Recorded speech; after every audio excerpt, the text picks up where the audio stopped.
Olá pessoal, bem-vindos a mais um Jumper Talks, o podcast da Jumper. E não se esqueçam de se inscrever no nosso canal e clicar no sininho para receber as nossas notificações de atualização.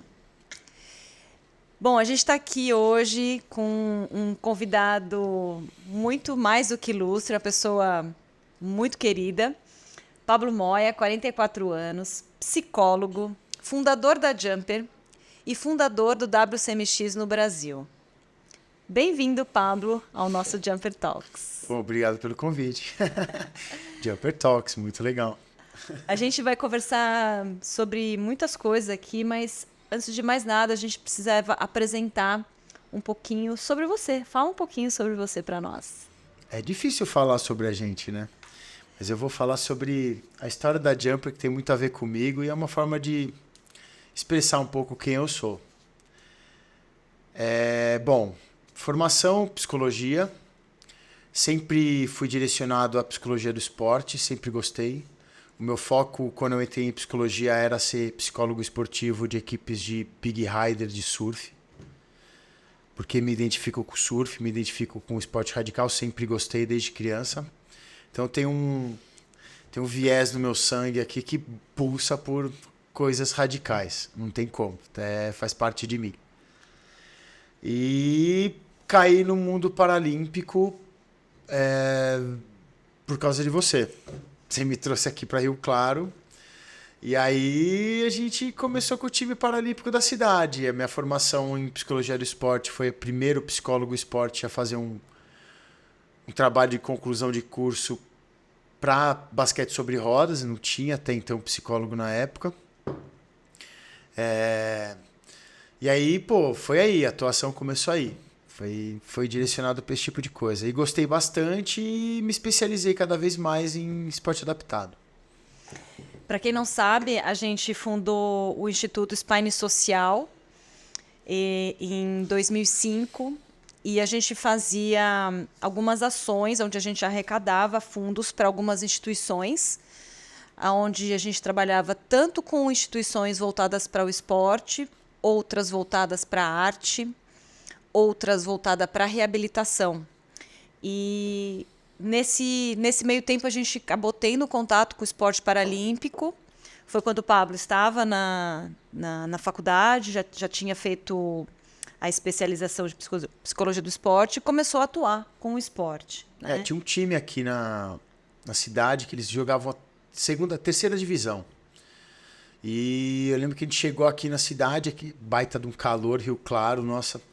E aí eu fui ver aquele pessoal, a gente tinha a base da ADD, que era a primeira divisão, time super organizado, puta estrutura, a melhor estrutura do Brasil é a da ADD. E como a gente apoiava eles, a minha base foi sempre primeira divisão. Sempre os cara bruto, aprendi a jogar com cara bruto e tudo mais. Com o Júnior, quem me ensinou a jogar foi o Júnior, cara. E não foi fácil não, né, Júnior? Muita burdoada aprendendo no basquete.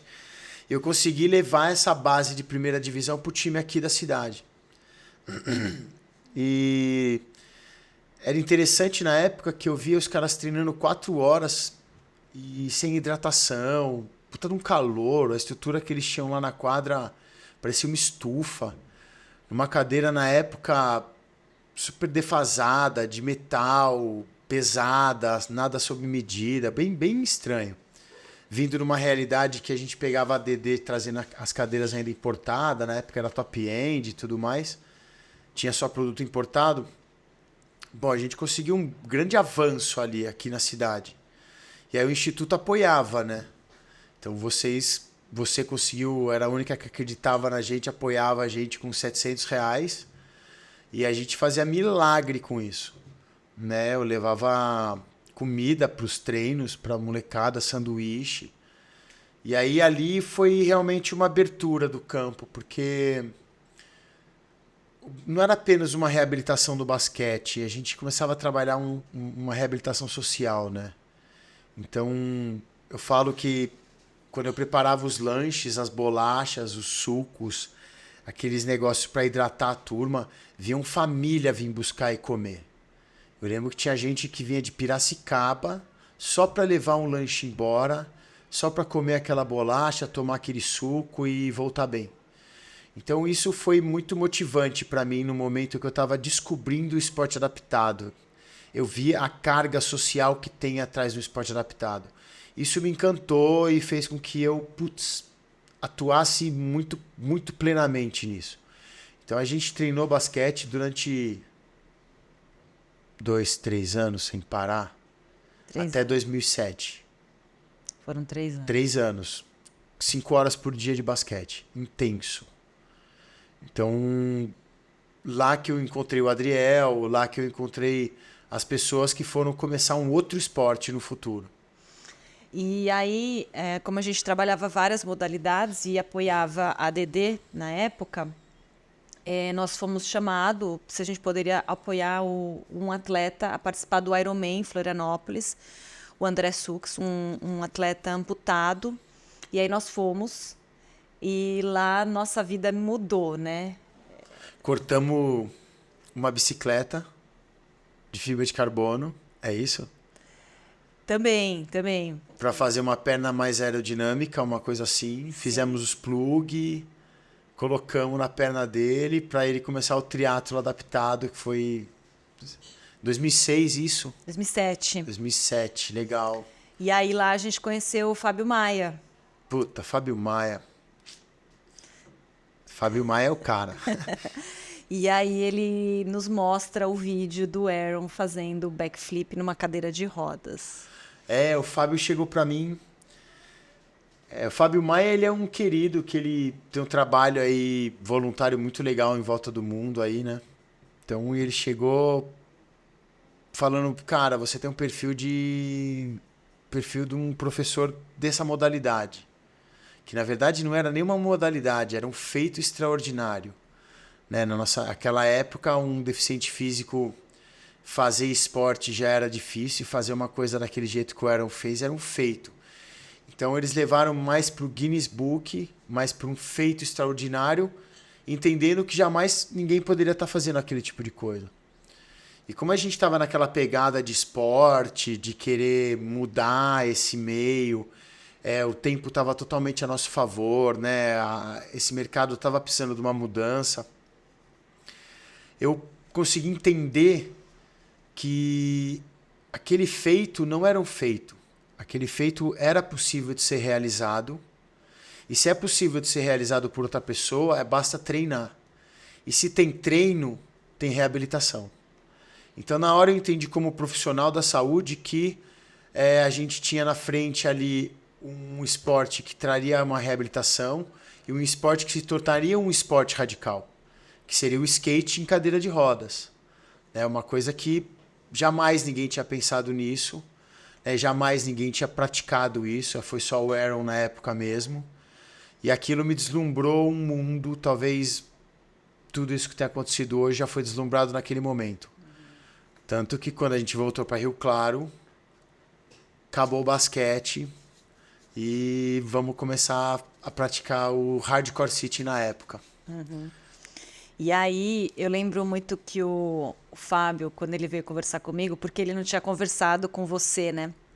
E ele te via de longe, falando com algumas pessoas, e você tem esse jeitão bem direto, bem reto. E aí depois a gente foi almoçar, bater um papo, né? E aí a gente se emocionou, ele se emocionou, não tem você como não. e eu, E ele falou, nossa, quando eu te vi, né, eu falei, nossa, que esse cara, esse brutamontes, né, vai trabalhar com esporte adaptado. E depois a gente teve uma sinergia, uma conexão muito legal. E aí no final ele falou, né, quando você falou que você ia trabalhar o esporte, você ia realmente buscar trabalhar esse esporte no Brasil, ele falou, a gente é um beija-flor apagando um incêndio, né? Gente, vocês lembram que eu me emociono, né? De novo, né? Tudo sempre foi feito com muito amor e dedicação, né? E aí é isso, a gente volta para Rio Claro, você seleciona alguns atletas e leva para as pistas de skate, né? No primeiro momento você pensou que alguns atletas iam despontar e na verdade foi o outro, né? Foi o Adriel. Na verdade, tinha uns atletas que eles sempre queriam mais do que o treino, que é o que eu gostava de treinar. Então, tinha uma pegada muito mais forte de treino. A gente trazia vitamina dos Estados Unidos, Então, tinha uns 4 atletas lá que sempre estavam comigo em qualquer lugar. E eles já estavam um pouco cansados do basquete. O basquete você tem que ter uma rotina, e a gente tinha passado pelo Campeonato Paulista. Então, estava um pessoal um pouco meio cansado da história do basquete, entendeu? O Adriel tinha passado umas desavenças junto ao técnico, junto com algumas coisas, então ele não estava muito motivado para estar fazendo basquete. Como eu e o Adriel, a gente sempre teve uma sinergia muito grande, a gente vivia colado. Então o treino era eu e ele, eu e ele, eu e ele. Então a gente se conhecia muito bem. E a gente treinava no Lago Azul, né? O Lago Azul tem a pista de skate e a pista de basquete ali do lado. E aí um perguntou pro outro, um dia que tava meio que só falando mal do basquete, vamos ver se a gente consegue andar na pista de skate? Na boa, sabe? Eu não tinha nem falado do esporte. Eu tinha trazido na boa com os caras, eu levei na manha, a primeira rampa fui eu que desci, que o pessoal ficou meio que com medo. Eu lembro que eu peguei a cadeira do Júnior, que era a pior cadeira, e botei para baixo, nem eu acreditei que eu acertei. E aí começou, se um andante consegue, eu também vou conseguir. Aí todos eles se fornicaram e aí eles se tacaram. E aí no final do dia, depois de ter feito... se tacado os moleques lá, foi muito legal esse dia. Muitos tiveram dor de barriga, lesado medular alto, querendo ir no banheiro, o Júnior não ia. Então foi muito interessante. Aí quando a gente guardou as cadeiras, eu mostrei o vídeo para eles. Aí realmente tocou os meninos de verdade.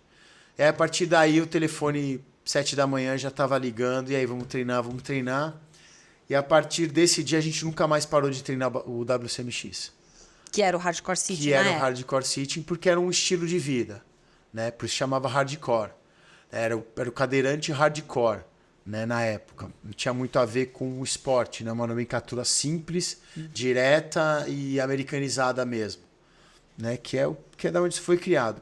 E aí você começou a ir em várias pistas de skate na região, começou a fazer vídeos. Os 700 na época que você destinava, dá pra fazer muita coisa. A gente tinha aquela F1000 pra carregar um monte de cadeira de roda, e aí dava pra dar lanche pros caras, e assim, todas as cidades perto do interior tem uma pista de skate. Todas. Então a gente falou, bom, vamos pras pistas de skate. Naquela época tinha uma câmera desse tamanho, que não era nem digital. Aí eu levava a câmera, dava maior trabalho. É o que tinha, né? Os primeiros vídeos foram assim. Era lifestyle, não era profissional, né? Era lifestyle. No momento era um descobrimento, né? A gente estava descobrindo uma coisa que fazia bem para eles. Eu percebia que fazia bem. Porque, por exemplo, a gente tinha 2 com paralisia cerebral e 2 lesados medulares. Um lesado medular alto, que era o Júnior, e o lesado medular baixo, que era o Fernando. O Marlon e o Adriel eram paralisia cerebral. O Marlon era um pouco mais comprometido e o Adriel não, porque a gente já vinha treinado com ele no basquete. Então ele era muito desenvolvido já na parte superior. Ele era novo, ele tinha 13 anos. 13 anos, novinho, super saudável, ainda com as vitaminas que a gente dava pra ele ficava super bem, muito treino. Lembra? Ele era trincadinho, super legal. O Adriel correu até o campeonato brasileiro, a seletiva da seleção brasileira. Ele foi longe nessa história. Talvez ter sido tão longe foi o que deu o burnout nele, mas isso aí é outra história, que a gente conversa de outra forma.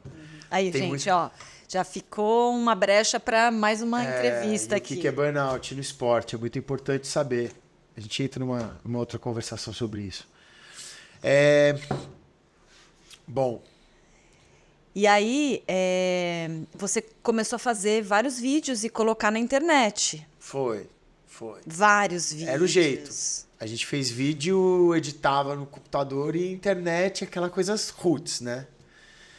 E aí esse vídeo caiu na mão... Da revista Trip. Verdade. E aí eles fizeram a primeira reportagem com a revista Trip, que foi muito legal. Não tem aqui não pra gente ver a revista? Diretor, a gente consegue passar?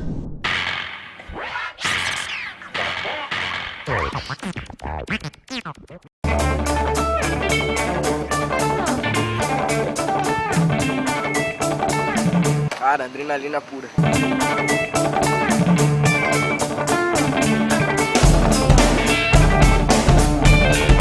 Eu lembro que que a primeira dropada que eu dei, cara, eu sempre tinha medo, cara. Tinha medo de descer e falar, eu não vou descer isso daqui. Não vou descer. Até eu desci tudo e comecei a sair tremendo assim, cara. Até saí tremendo e falar, pô, não acredito que eu dropei essa rampa. Eu comecei com 8 caras, fiquei com 3, sobrou só ele. No Brasil não tem ninguém.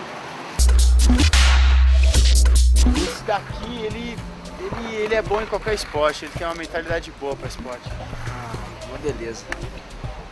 Porque a gente só ficava naquela mesmice, tá ligado? Tipo, escola, casa, escola. Começou porque ela tem uma fábrica de implante cirúrgico para coluna. Aí conhecemos a ABD, conhecemos o Noturno Mix. Mudamos para Rio Claro para ela ter que administrar a empresa dela. E lá eu comecei a fazer um trabalho com basquete sobre rodas na cidade. Eu já tinha feito um trabalho com o pessoal da ADD aqui. E aí foi indo, a cabeça foi indo a mil, participamos do Ironman com o André Sux, que é um rapaz amputado. Achei mais uma turma. E basquete adaptado o tempo todo, e tinha uma galera um pouco mais agressiva. Eu comecei a perder o interesse pelo basquete, comecei a ver que o basquete não era aquela coisa que ampliava minha cabeça. Depois o Pablo veio do esporte do Hardcore City, conheci, adorei, amei o esporte e hoje eu tô aqui, cara.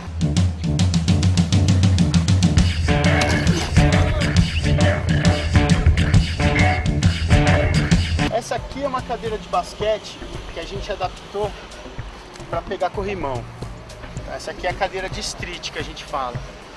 Guidão de bicicleta. A gente não sabia o que fazer para pegar o corrimão. Fui numa bicicletaria. Falei, meu, guidão é a cara do gol, viu? Colocamos e deu certo, né? Irado, velho, irado. Como é que são os rola? Fortes.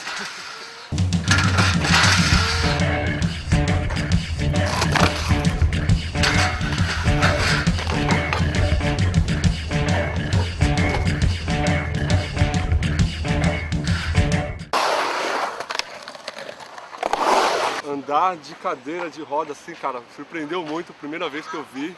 O cara arrebenta. Fiquei impressionado aí com a atitude do moleque aí na cadeira de roda. O deficiente ele não tem que ser olhado como coitadinho, né? Ele tem que ser olhado como uma pessoa adquidamente normal, de igual para igual. A vida é assim, a vida não tem diferença. Minha deficiência é PC, paralisia cerebral. E eu nasci 6 meses prematuro, daí lesão lá do cérebro. E daí já fiquei com essa deficiência. E é uma coisa assim, que eu nunca entrava em mente que um cara de cadeira de roda descia uma rampa de skate, entendeu? Descia uma manobra. Falei, pô, isso daí não existe. Até que... No Brasil é pioneiro e quem sabe a gente consegue começar um campeonato aí, né, cara?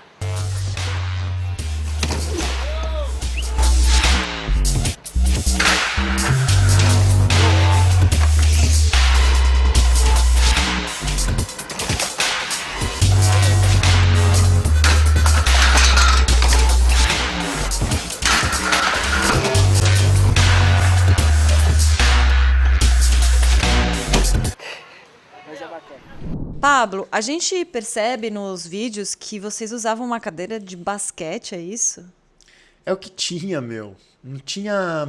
Olha lá, tá vendo? Ó. Essa cadeira era uma cadeira que a gente já usava e a gente estava ainda experimentando o que é uma cadeira de roda, né? A gente não sabia se caía para frente, se caía por trás. A única base que a gente tinha de equipamento era uma cadeira de roda de basquete. Então, como ele já tinha o equilíbrio, já tinha o controle treinado na de basquete, a gente falou, bom, vamos começar. E aí, esse corrimão que a gente desenvolveu também na época, esse pega-corrimão também que a gente desenvolveu na época, tudo meio que copiando o skate. Então a gente falou, bom, estamos numa pista de skate, vamos ter que fazer o que os caras fazem, porque senão não é um esporte completo. E o corrimão é um obstáculo que todo skatista pega. Então, na época foi isso. Aí depois a gente começou a desenvolver cadeira para os caras, junto com a Spine, começou a desenvolver os amortecedores frontais, desenvolveu uma cadeira de roda com suspensão traseira, suspensão frontal. Além das cadeiras de rodas, também tinha outros equipamentos. Tinha, na verdade a gente estava descobrindo o esporte, né? Então, e a gente não tinha nada no Brasil de acessível. Então, pode ver no primeiro vídeo, a gente conseguiu um capacete de motocross por causa da queixeira, porque a ação do corpo nosso, comparado à ação normal do andante com o pessoal na cadeira de roda, é muito mais rápido. Então, a hora que ele vai cair de frente, a cadeira ainda dá um chicote. Então, acelera. Então, eles vão de boca no mesmo. Então, tem um vídeo do Adriel que ele foi de cara no chão. Se ele não tivesse o protetor de queixeira, tinha quebrado os dentes dele. Então, quer dizer, luva. A gente teve que, nessa época, era a luva de pedreiro, que usava mesmo, não tem jeito. Joelheira, ó, cotoveleira, a gente comprava de skate. As formas de amarração, tanto da perna quanto do quadril, foi tudo uma descoberta nossa. Né? Então, quer dizer, você dropa uma rampa, amarra a perna, funciona ou não funciona? Isso aí tudo a gente fez no dia a dia. Tombo, cair para trás, cair para frente. Como levantar desses tombos, que também foi um treinamento. A gente levantava de frente, de costas. E a gente criou uma didática para ensinar as pessoas a levantarem. Isso que era o mais legal. Então, nessa descoberta dessa modalidade, a gente entendeu que foi criado um esporte. Porque se você for pensar, criou toda a estrutura física para a pessoa ter segurança, criou toda a metodologia para você cair, para você subir, formas de treino que a gente associou o treinamento do basquete de alta divisão, alta performance com treinamento convencional físico. Então teve uma associação bem legal, que essa soma deixou o Adriel como ele era, né, e os outros atletas também. Criou a cadeira, né, foi se configurando um esporte. A gente fazia palestra, lembra? Demonstração. Sim. A gente fazia muito em colégio, demonstração do corrimão. A gente fazia demonstrações no Sesc, Senai. A gente começou a fazer demonstração. Aparecia na televisão, fazia demonstração na cidade inteira. E aí a gente começou a ser convidado para o Dia da Pessoa com Deficiência, pelas prefeituras. E aí a gente começou a ter uma renda para poder começar a fazer obstáculo, para poder ir viajar. Foi a primeira vez que eles começaram a pagar cachê para a molecada. E foi a hora que eles começaram a comprar equipamento. E foi quando a gente entendeu que isso realmente virou um esporte. Né? Que nossa página no Facebook e YouTube. No YouTube estralou. Os gringos começaram a entrar em contato com a gente, o David quanto o Christian Bailey, que a gente simultaneamente, por uma consciência... Consciência coletiva. Um consciente coletivo realmente uniu os três, e os três falando a mesma língua. Né? Isso aqui é uma forma de reabilitação. Nos Estados Unidos, na Alemanha e no Brasil simultaneamente. Foi muito legal isso daí. E aí nós três entramos em contato, conversamos, e cada um começou a fazer suas oficinas no seu país. E o Aaron sempre ciente de tudo que estava acontecendo. Né? Porque o Aaron, naquele momento, talvez ele não tenha entendido o feito que ele tinha feito. Né? Ele fez fazendo um feito, e a gente criou toda essa estrutura, esse planejamento para que o esporte fosse criado mesmo. Então, simultaneamente, todo mundo começou a fazer reportagem que a gente via internet, Facebook, então a gente começou a compartilhar muito isso daí. Né? E foi quando... Em 2011 você é chamado pelo Instituto da Red Bull, Instituto Asas, a trabalhar e desenvolver o esporte nos céus de São Paulo. WCMX e basquete 3x3. Era Hardcore City ainda na época. Então eles iam trabalhar os esportes convencionais para andante, né? O skate, basquete 3x3 e a escalada. E aí você foi chamado para dar um auxílio e consultoria para os esportes paralímpicos. E não tem como melhor para Red Bull do que o basquete 3x3 e o Hardcore City e o WCMX na época. Eles gostaram muito, compraram a ideia. Foi um trabalho muito bom. Foi aí que a gente começou a pulverizar esse esporte para professores. Né? O Jonas Alfredo foi o primeiro professor que trabalhou com a gente no WCMX. Ele foi o primeiro que teve nossas técnicas, foi o primeiro cara que acreditou mesmo na modalidade e começou a trabalhar nos céus junto com a Red Bull. Foi ele, né? Foi ele. Foi ele. Com 36 cadeiras. Compraram 36 cadeiras com a gente. E aí você, em cada entrega, em cada céu, que a gente deixava os equipamentos, você dava o treinamento Pros e já professores. olhava o pessoal, já analisava alguns alunos que iam praticar, né? Muito legal. E aí no lançamento, o Aaron veio para o Brasil, né? Foi a primeira vez que ele veio para o Brasil. A gente conheceu o Aaron em 2011. Aí, diretor, coloca a foto do banner do evento. Muito legal. Muito legal, muito legal. Pô, essa foto foi muito legal. Eu lembro que essa foto foi ótima, que tava o Aaron, o Sandro Dias, você, eu, Adriel e o Fernando. Isso, foi os primeiros caras que tiveram contato com o Aaron. Foi muito legal, né? Ele chegou aqui tipo, nossa, não acredito que vocês estão fazendo esse tipo de coisa. Foi muito, muito legal. E, assim, foi uma pena porque, por um lado, porque choveu no dia da inauguração. E aí a gente não foi para as pistas de skate. Mas ficamos super amigos dele. E aí foi legal porque ele ficava fazendo umas manobras em solo e o Adriel copiava. Isso. Lembra? Porque ele sentava ao contrário na cadeira, com a perna no sabia falar encosto. inglês. E aí era muito legal, assim... Esse entrosamento dos dois. Exato, essa conexão. Fora que ele parecia um de irmão, manobras. os dois. Quando eles se conheceram, né? Foi uma sinergia até hoje. Até hoje, quando eles se trombam em qualquer lugar do mundo, em campeonato, eles estão sempre juntos. Eles parecem que são irmãos mesmo. Foi muito legal esse dia. Foi muito legal. Foi aí, startou mesmo, não teve como. Aí o esporte falou, vai longe. E aí a gente pegou o contato do Aaron direto e sempre escrevendo para ele direto, ele respondendo. Tudo que a gente fazia, a gente perguntava se estava certo, se podia. Ele sempre acompanhou o desenvolvimento do esporte aqui no Brasil. E por isso que ele ficou tão grande, né? Com tantas vertentes, assim. Foi bem legal. Muito e aí legal. a gente desenvolveu a cadeira, né? Aí criamos a cadeira WCMX Pro Action. Não teve como. Foi o start da Jumper. Foi a hora que você saiu da administração da empresa do seu pai e falou, bom, eu preciso administrar isso aqui, que isso aqui vai longe. Precisa de uma cabeça para estar organizando esses dois malucos aqui. Obrigado, foi muito da hora você ter vindo, ter criado a Jumper com a gente. Precisava de uma cabeça como você para administrar, porque esse esporte hoje virou uma coisa mundial, né? Não tem só apenas uma cadeira de roda, que é muito difícil de ter feito, tem além de uma cadeira de roda, tem o compromisso com os outros países, com o esporte, né? Com as regras, para que esse esporte chegue a ser um esporte olímpico, e a gente acredita que vai ser. Tanto no lifestyle quanto no olímpico vai chegar. Então tem essas duas vertentes. E a Jumper teve que ter sido construída, porque senão a gente não teria uma evolução do esporte tipo Le Parkour para o WCMX realmente Pro Action alta performance. E é legal você falar isso porque foi ainda em 2011, né, que a gente participou da primeira Reatec como empresa, porque até então a gente participava como patrocinador da DD.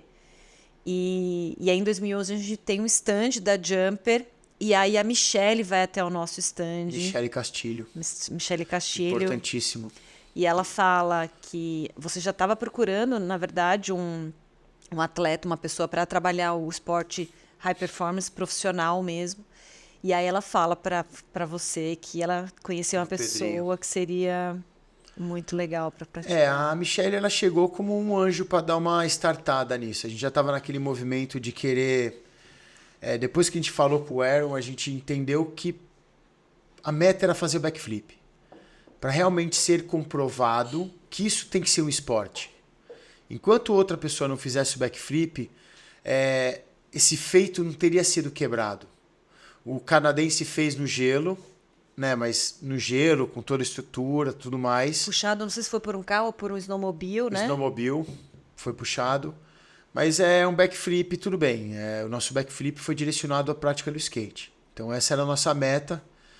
E foi criada essa meta. Junto com o Adriel, junto com a marca. E a Jumper, quando entrou para buscar essa high performance.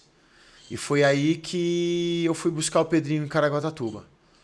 Cheguei lá, emprestei uma cadeira nova que a gente tinha do projeto. O Pedrinho já sentou, já fez o que eu queria. E eu falei, aí eu achei o cara que vai elevar esse esporte no limite. E o Pedrinho elevou esse esporte no limite. A partir daí a gente começou a patrocinar ele. O irmão da Michele, o Marcelo Castilho, ele é profissional do skate. Ele anda muito de skate. E aí nessa época a gente teve que fazer uma divisão.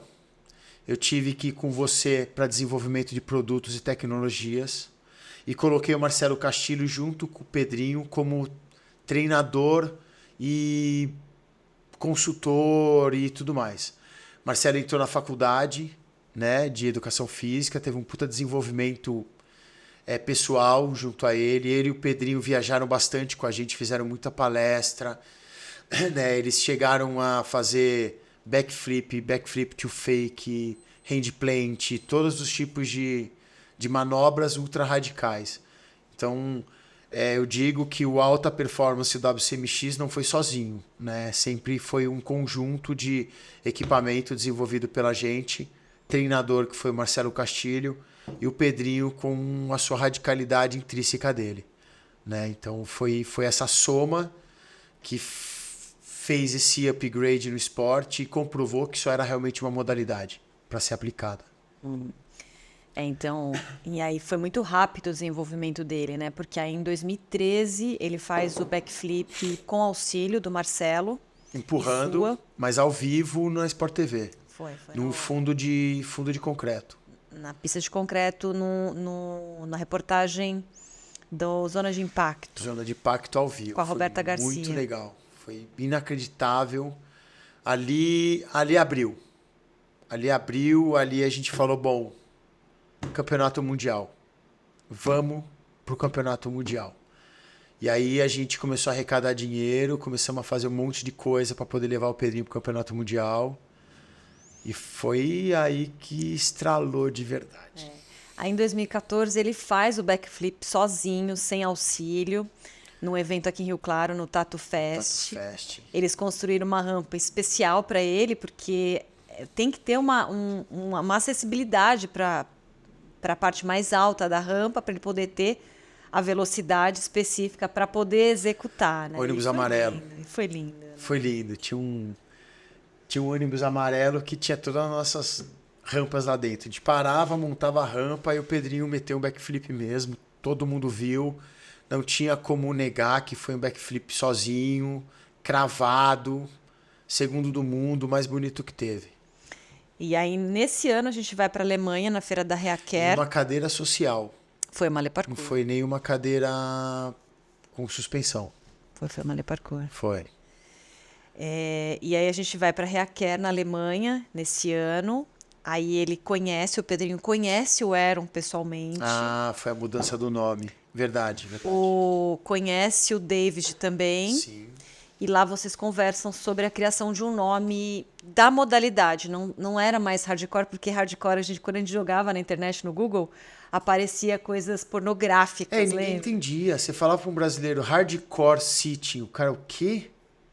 Então era um nome muito longo, é um nome que não funcionava pra gente.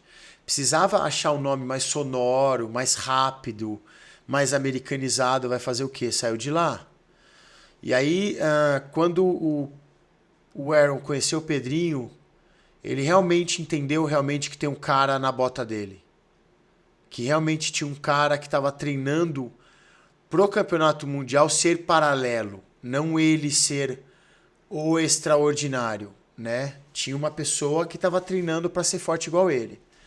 Então ali naquele dia juntou as grandes cabeças do esporte na época e a gente teve que criar um nome. Então o Aaron sugeriu o WCMX, que é o Wheelchair Motocross, que fica muito mais sonoro, provém do motocross, provém da linhagem dele. O David não gostava porque o WC era meio que banheiro para eles. E aí ele preferia o city skating. Chair skating. Chair skating.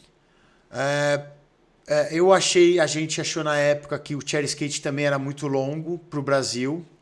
Então não adiantava chegar para o Brasil, tirar o hardcore city e colocar o chair skating. Então ficou um voto entre os 6 de 5 para 1. Então ali naquele dia, naquela Reacare, foi direcionado o WCMX. O Aaron falou, bom, vai ficar esse nome, partindo daqui tudo vai ser direcionado ao WCMX. Fechou o hardcore, acabou. E aí a gente apertou as mãos, fizemos uma parceria super legal naquela época, aí que a gente se conheceu de verdade.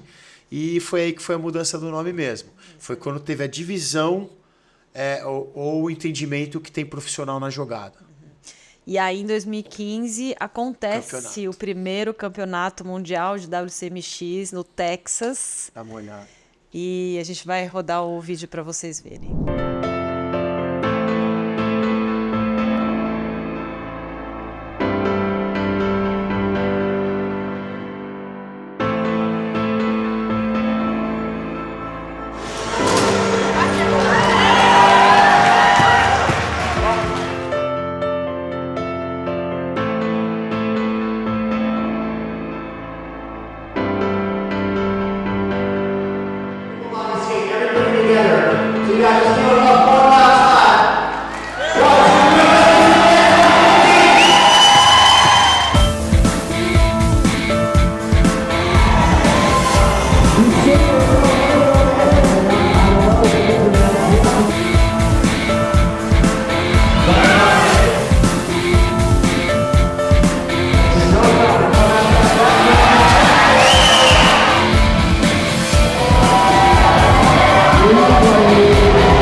Fala pra gente, então, como é que foi pra você a sensação desse primeiro campeonato? Putz, esse campeonato foi o melhor campeonato do mundo, foi sensacional, a gente já tinha se preparado muito pro backflip.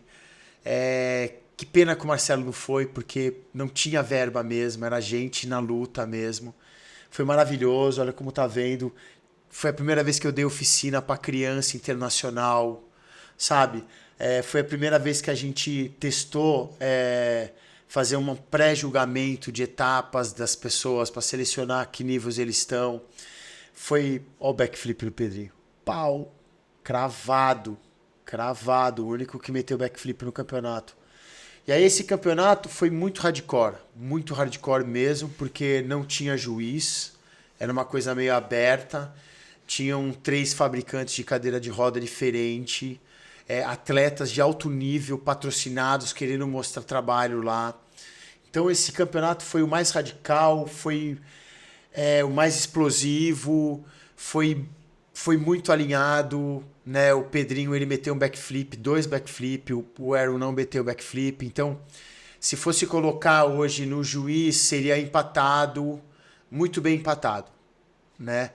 O Pedrinho tenho fotos que o Aaron disse que o Pedrinho que ganhou e o Pedrinho disse que o Aaron ganhou, então eu prefiro ficar nesse jogo entre eles, né? Foi muito legal. Foi um start para que aconteçam muitos outros assim, foi muito, muito hardcore mesmo. E foi aí que tudo aconteceu de um nível extraordinário. Foi aí que a Jumper foi destacada nos Estados Unidos, foi aí que a marca começou a tomar nome, que a nossa cadeira começou a criar potência, e foi aí que deu o start da Jumper Internacional no WCMX. Gente, para vocês terem ideia, foram 6 países, participação de 6 países, entre Estados Unidos, Brasil, Canadá, Alemanha, Espanha e Hawaii. A gente sempre fala, né, do desenvolvimento das cadeiras esportivas, e as cadeiras esportivas, além de serem feitas para desenvolvimento do esporte, elas foram feitas para desenvolvimento de equipamento e de tecnologia.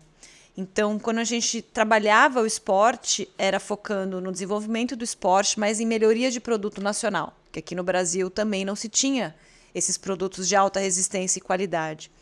Então, foi o que o Pablo falou, foi uma união, ele já vinha trabalhando a tecnologia dos equipamentos desde 2011, e o Pedrinho encabeçando o esporte de alto rendimento. Então, foi um casamento, foi uma união muito E para a marca maravilhosa. foi legal, porque, por exemplo, quando a gente lançou o WCMX profissional, foi necessário a cadeira Pro, com suspensão traseira, suspensão frontal.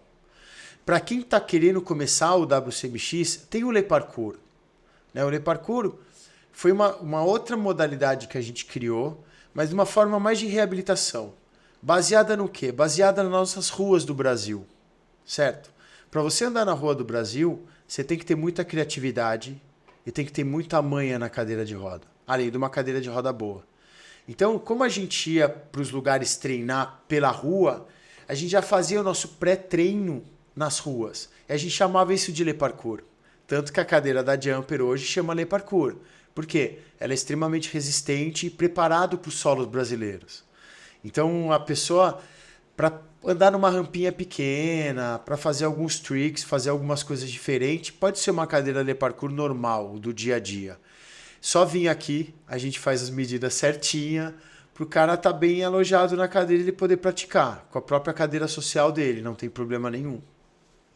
E é legal porque você teve um bate-papo ao vivo em outubro, no dia da paralisia cerebral, com o José Donegari e o filho dele, Gabriel.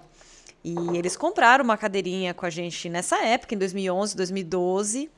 E aí ele fala, né? Ele deu o relato que o filho dele, junto com o primo, ia para o sítio, para a fazenda, e eles entravam em lama, buraco. E aí foi quando ele ficou impressionado com a qualidade da cadeira. E era para uma criança com paralisia cerebral, né? Então, eram as cadeiras que o Pedrinho utilizava em treinamento, em algumas manobras, que também estavam sendo usadas por pessoas que estavam usando no dia a dia. A gente fez cadeira resistente pro Brasil, não teve jeito. Não tem como eu fazer uma cadeira fraca pro público nosso. Além de ser uma sacanagem eu vender um negócio de baixa qualidade para eles, não é nosso intuito, né? A gente fez um negócio para todo mundo, para o benefício ser para todos. E cadeira de roda a gente sabe que é uma parte muito fundamental do corpo deles. Eles já perderam alguma parte, porque a gente não acrescentar, né? Exato. Foi a ideia das cores, da resistência, das rodinhas diferentes. Fazer tudo o que eles queriam, com estilo hardcore, sabe? Sempre com cores alternativas, cores fluorescentes, que brilham no escuro. Porque a nossa proposta foi sempre pensar na atividade, né? Otimizar o que eles têm de melhor e não o de pior.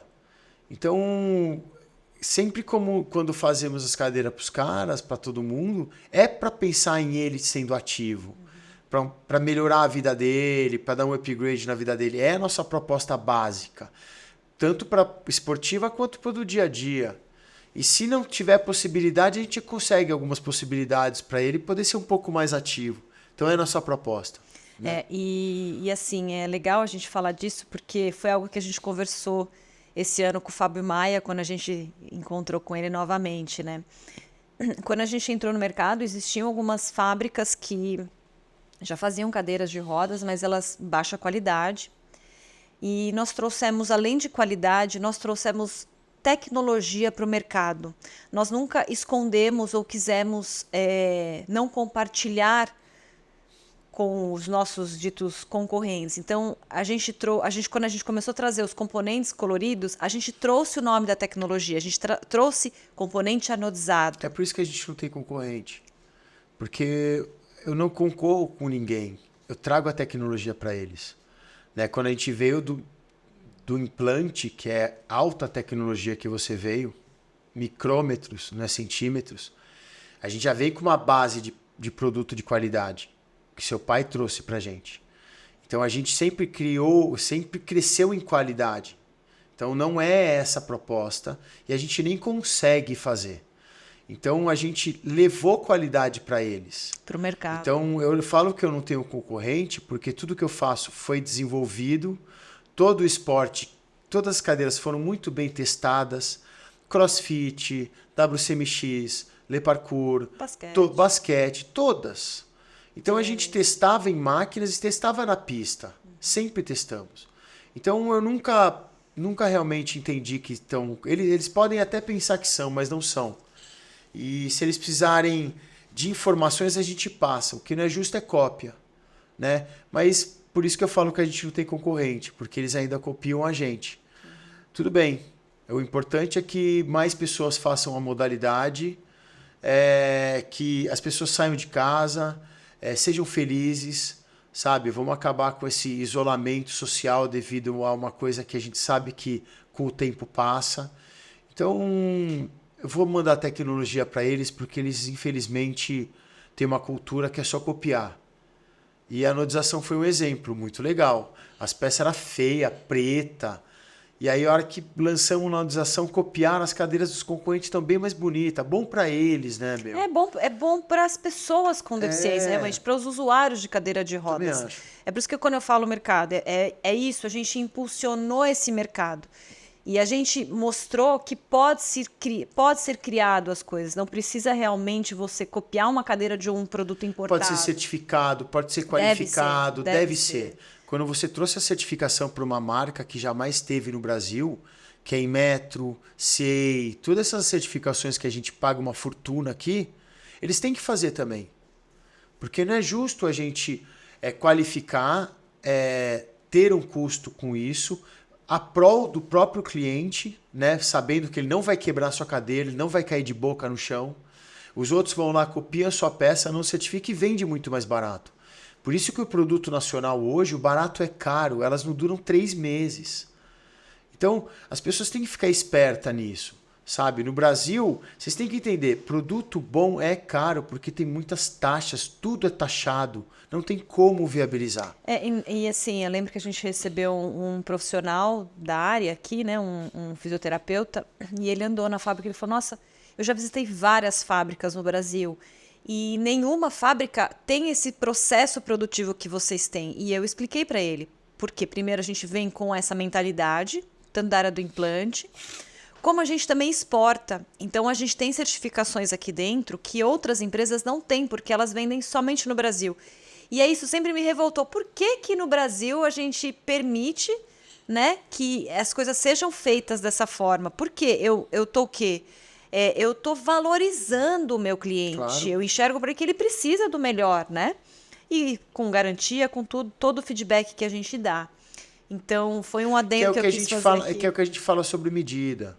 As pessoas, você pode ver, todo mundo que vem de cadeira de prateleira, primeiro, cadeira não é de prateleira. Cadeira é sobre medida. Então, não se compra cadeira numa loja. Você não chega e vai tirar uma cadeira de uma prateleira, ó, você sentou, deu certo, leva embora. Isso está errado. Então, nós estamos fazendo o que é certo. E para fazer o que é certo, precisa ter qualidade, porque é muito difícil fazer o que a gente faz. Por isso que nós somos os melhores. Muito difícil é tirar a medida de cada indivíduo, transformar isso para mecânica aplicada, num conceito ativo, num conceito esportivo. Então, junta tudo. Isso é uma ciência, não é uma brincadeira. Né? Essa brincadeira, esse começo de vida que a gente teve desse esporte, virou esporte, virou uma ciência, virou uma marca, virou um monte de coisa que está muito mais profissionalizado do que antigamente. Né? Por isso que a nossa relação com o produto, com a marca, é uma relação muito íntegra, muito concreta. Né? O trabalho realmente é muito bem feito aqui. É isso aí. Eu puxo mesmo porque não é fácil. Não é fácil ter criado o esporte, não é fácil ter criado a marca, ter criado uma cadeira, não é fácil. Sabe, ter feito tudo isso, aqui teve um custo, a gente sabe o custo tanto de tempo nosso, de vida, de tudo. Né? Olha só onde chegamos, estamos aqui, olha onde chegamos. Esse aqui é a maior forma de inclusão social que existe no mundo. Explica pro pessoal o que é isso aqui. Isso aqui, pessoal, é a Hot Wheels. A Hot Wheels foi a primeira marca que colocou uma cadeirinha de rodas como um carrinho para ser vendido. Para criança brincar. Para criança brincar. É uma como se fosse um cadeira de carrinho. rodas de brinquedo. Que é a estratégia. Chamar a cadeira de roda de carrinho. Porque a criança ela não tem esse conceito pejorativo da cadeira de roda. Toda criança, nas palestras que a gente faz, a gente coloca um monte de cadeirinha para as crianças andarem, elas adoram. Elas nem sabem o que é cadeira de roda. Para elas é um carrinho de diversão. E a Hot Wheels entendeu isso. Isso aqui foi muito importante. Porque isso mostra que o esporte é um esporte para todos, não apenas para o praticante, mas sim para aquela criança que vai estar enxergando o cara praticando e vai ver que as pessoas são normais, são iguais, sabe? Isso é inclusão social, isso é um benefício para a humanidade. Então esse esporte veio para trazer um benefício para a humanidade em geral, a um grupo de pessoas seletivas e introduzir dentro de um conceito de crescimento dessas pessoas. Então eu tenho um orgulho. Eu também. Ok. Bom, e vamos avançando aqui no nosso cronograma, né? Em 2016 a gente não participou do campeonato porque o Pedrinho acabou desmotivando, né? O Pedrinho desmotivou. O Pedrinho, na verdade, esse campeonato mundial é um dilema, tá? Isso aí vai ficar só quem realmente estava lá. Pedrinho ganhou do Aaron, né? Ele meteu backflip, ele fez tudo cravadinho, tudo bonito, não caiu, fez tudo certo. O Aaron, a gente sabe hoje que dentre as regras atuais dos juízes, o Aaron caiu 2 vezes, o Aaron não fez backflip e eles cederam ainda tempo extra para o Aaron executar uma manobra que nem tinha tanta pontuação. Então, essa foto que eu tenho é uma foto que realmente o Aaron diz pro Pedrinho que ele ganhou. Vários atletas também, né? Vários atletas viram que o Pedrinho ganhou, ficou nítido. Só que faz parte do jogo, faz parte da administração na época, foi o 2º campeonato mundial. Né? A gente estava na casa dos caras lá, não dá pra gente chegar apavorando, a gente sabe que funciona dessa forma. Então ele desmotivou, foi difícil retornar o Pedrinho pro WCMX, muito difícil depois disso. Mas é isso, faz parte do jogo. Todo começo de esporte tem seus defeitos de comunicação. Na época, os juízes não estavam sendo estipulados, as regras não tinha. Era um lifestyle meio americanizado, uma coisa bem louca mesmo, tipo um festival. Era um festival que eles queriam incluir o campeonato mundial dentro, isso ficou bem confuso. Tanto que esses novos campeonatos não foram assim, foi uma coisa muito mais concretas, foram juízes muito bem escolhidos, muito bem equilibrado esse tipo de coisa. Eu lembro que o Paul, que era o presidente do instituto que promovia o campeonato mundial no Texas, ele entrou em contato com a gente e pediu para que você pudesse, até como profissional da área há muitos anos, o primeiro realmente a desenvolver o esporte como técnico, né? Existiam, como você falou, algumas pessoas que praticavam, né? Mas você realmente desenvolveu como uma modalidade, como técnico, que você descrevesse as manobras e que a gente começasse a pontuar cada manobra. E aí nós escrevemos o e-mail. Eu lembro que na hora ele falou, nossa, ninguém tinha dado uma ideia como aquela, uma informação como aquela. E muitas regras foram adotadas. Na verdade, assim, 95% do que você sugeriu foi o que foi adotado para os campeonatos seguintes e até hoje, né? Depois desse campeonato 2016 que a gente não foi, que o Pedrinho não quis ir, nós fomos em 2017, ainda para o Texas com o Adriel, e foi o último campeonato que aconteceu no Texas. Que eu fui juiz lá também. Que você foi juiz bem lá legal. também. Depois, em 2018, foi na Califórnia, e em 2018 foi na Alemanha. Então, foi bem legal porque a gente dividiu, né? Dividiu como beginners, intermediários e profissionais. E dentro dessas regras que eu tinha feito, justamente para deixar muito claro isso. Então, sempre antes do campeonato, a gente ia fazer uma seletiva, né? As pessoas que conheciam, para ver a que ponto eles estavam. Inclusive o Aaron entrou nesse julgamento, porque, né, tem gente que dá caô nessas seletivas, né? Tem gente que tem nível profissional e quer fazer o nível amador, que foi o caso da Alemanha. Na Alemanha a gente teve alguns casos disso, que os atletas foram, na hora de fazer a seletiva, muito lento, querendo ficar no intermediário para ganhar vantagem sobre os outros, mas no final ele estava no profissional. Então isso acabou dando um problema junto com a equipe que veio. Mas essas regras foram justamente feitas para isso, né? Sabendo de tudo isso, um dos agravantes que a gente teve para não concluir as regras é que a gente está falando de níveis de lesões diferentes. Então, desde o pólio ao mielo, a lesão medular, outras patologias. Então, a gente não tem ainda a classificação funcional desse esporte. É uma coisa para ser estudada ainda, né? Um dia vai ser estudado, se for para ir um esporte olímpico, vai ter que ter a classificação funcional. Então, fizemos umas regras básicas para o pessoal se enquadrar. Então, funcionou. E algumas manobras que a gente já sabia que já foi realizada. Lembra que tinha um jogo? Quem fazia uma manobra extraordinária passava para o outro, aí o outro tentava, aí começava a ficar isso. Tanto que o backflip to fake do Pedrinho, só ele fez. Aí o Christian falou que tinha sido ele, passou um vídeo que não foi. O Jerry Dias. Falei, eu fiz igual, não, mas igual do Pedrinho realmente ninguém fez. Então o Pedrinho fez. O Lipe não fez agora, recentemente, ou tempo atrás? O Lipe fez, backflip to fake. Então, mas quem mandou o primeiro foi o Pedrinho. Então cada um tem a sua manobra, né? Que era a proposta da época. Os profissionais deveriam ter sua manobra própria, que é bonito isso. Para se consagrar profissional, você tem que ter sua manobra própria. Tanto que o Lipe fez umas manobras diferentes no Campeonato da Alemanha, própria. A subida de costas, só ele fez. Backflip to fake, o backflip. Tanto que ele foi pódio, né? Tanto dos que ele profissionais. foi pódio. Realmente o Lipe, ele é pódio, ele é forte mesmo, ele conseguiu fazer essas manobras e bombar. Aí, infelizmente, né, depois de 2019, passamos pelo período da pandemia. Em 2020, acabou sendo o campeonato digital. Acabou bagunçando porque ficou mantendo os campeonatos na Califórnia. E a gente tem alguma novidade aí, Paulo? Putz, eu tenho novidade. Meus amigos alemães, americanos, até o próprio Aaron havia me pedido para trazer o campeonato mundial para o Brasil. E em 2024 vai ser no Brasil. Vamos fazer na praia de Caraguatatuba.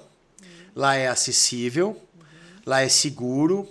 Vamos fazer uma estrutura muito legal, com show de punk rock, hardcore. Vai ser um festival, campeonato mundial de WCMX e para skate. Tá? Isso aí a gente já está desenvolvendo, vai ser muito legal. Vai ser na pista de skate do Pedrinho. O Pedrinho, para quem não sabe, tem uma pista de skate em Caraguatatuba, chama Pedro Backflip. Porque depois desse campeonato mundial, ele ficou conhecido como Mr. Backflip. Mr. Backflip. Então vamos fazer na pista dele, né? Já está falado com o prefeito, tá tudo certo. O pessoal pode vir com segurança, hotel, guarda civil, tudo pronto para estar recebendo os gringos aí pra gente. Ai, muito legal. Muito legal, né? E vai ser no dia 18 e 19 de outubro de 2024. Vai ser em outubro, porque outubro é uma época boa para eles virem para cá. Né? Isso foi meio que uma fala de todo mundo, é mais pro final do ano, então a agenda da turma tá meio que já esgotada. Então eles viriam para cá porque adoram o Brasil mesmo, o Aaron adora o Brasil, e voltam para as festas de final do ano. Então ficou uma data meio organizada com a turma, já está bastante tempo antecipado, já estou fechando quase um ano antes, para que tudo ocorra perfeitamente. Legal. Legal. Então fica o convite para quem quiser, já temos um ano para vocês praticarem, para querer competir. Que nem o Pablo disse, existem classificações desde beginner e o intermediário também, então não necessariamente no profissional. Para todo mundo. Vai ter seletiva, vai ter oficina, vai ter surf adaptado, crossfit adaptado, food truck, music, vai ter tudo. Vai ser super, super legal, super alto astral. Legal, bem estilo brasileiro, né? Pablo, então, para a gente finalizar, 2 perguntas para você. Primeiro, como você enxerga o futuro do esporte? O futuro do esporte já está bem concreto.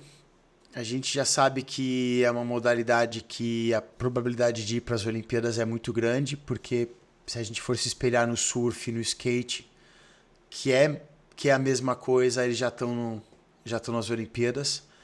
Acredito que essa demanda de profissionais que estão sendo treinados agora para estar praticando ou treinando o WCMX são profissionais que no futuro vão especializar nisso.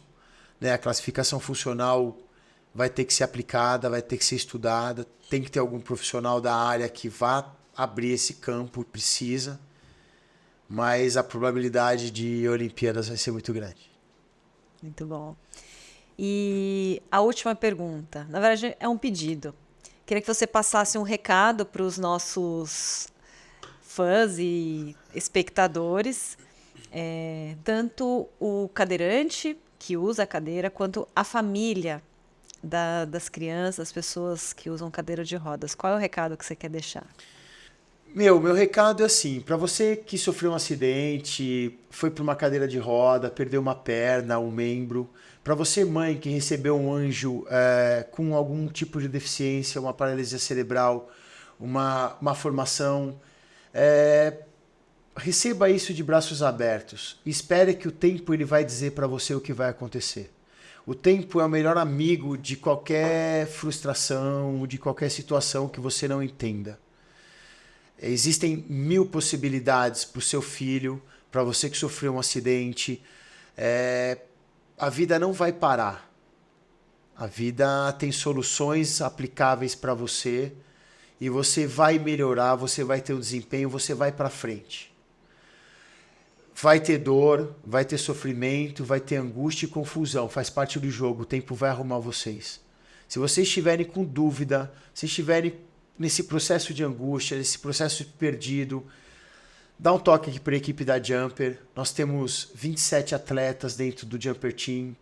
Se você precisar de uma orientação de um atleta, ele vai passar para você. Se você, mãe, precisar de uma orientação de uma outra mãe com as mesmas características, ela vai passar para você.